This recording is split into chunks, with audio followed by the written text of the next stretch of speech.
Et si je vous disais que de simples bocaux en verre pouvaient renfermer des secrets de magie, de protection et de pouvoir? Aujourd'hui, on part en voyage à travers le temps et les cultures pour découvrir l'histoire des spelljars. Ces bouteilles qui contiennent bien plus que quelques herbes et quelques cristaux. L'histoire des spelljars commence bien avant le début de l'ère moderne. On y retrouve au XVIe siècle ces fameuses bouteilles de sorcières, appelées aujourd'hui spelljars. Mais attention, à l'époque, elles n'étaient pas créées par des sorcières. On y mettait des clous rouillés, des cheveux et parfois même de l'urine. Mais pas par les sorcières, mais contre elles, pour se protéger des sorcières. Les bouteilles étaient ainsi mises près des cheminées, près des portes ou enterrées en guise de talisman. Des centaines de bouteilles ont été alors retrouvées lors de centaines de travaux de rénovation, enfermant à l'intérieur leurs talismans. Il faut savoir que la magie des spelljars ne se retrouve pas qu'en Angleterre. On a eu des traces de spelljars partout dans le monde.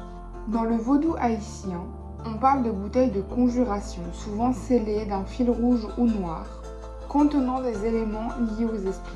En Afrique, on y enfermait des gris-gris, soit dans des petits flacons ou dans des sacs, contenant de l'herbe et de la poudre, ou des mots sacrés afin de conjurer le mauvais sort et attirer le positif.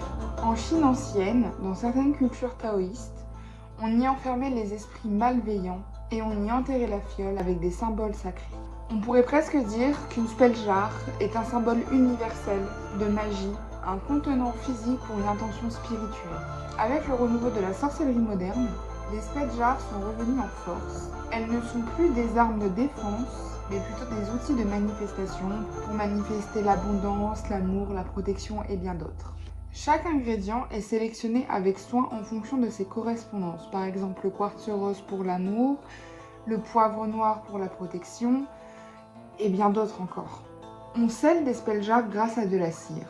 Une fois celles-ci scellées, on peut les exposer aux rayons de la pleine lune ou les enterrer pour un effet plus long.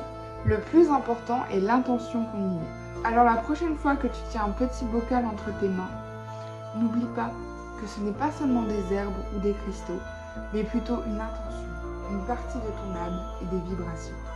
N'hésitez pas à me suivre, mes réseaux s'affichent à l'écran. Je vous ai fait cette petite vidéo pour vous présenter les spelljars, bien évidemment, et pour vous montrer aussi, j'en fabrique moi-même et elles sont en vente. Donc celle-ci, par exemple, c'est une spelljar de protection.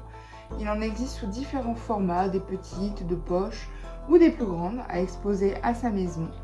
Et petite nouveauté, j'en fais aussi des bijoux, des petits colliers. Celle-ci, c'est pour attirer l'amour. Donc voilà, n'hésitez pas à me suivre. Vous pouvez passer par mes réseaux sociaux pour me contacter si vous êtes intéressé. Et je vous dis à bientôt.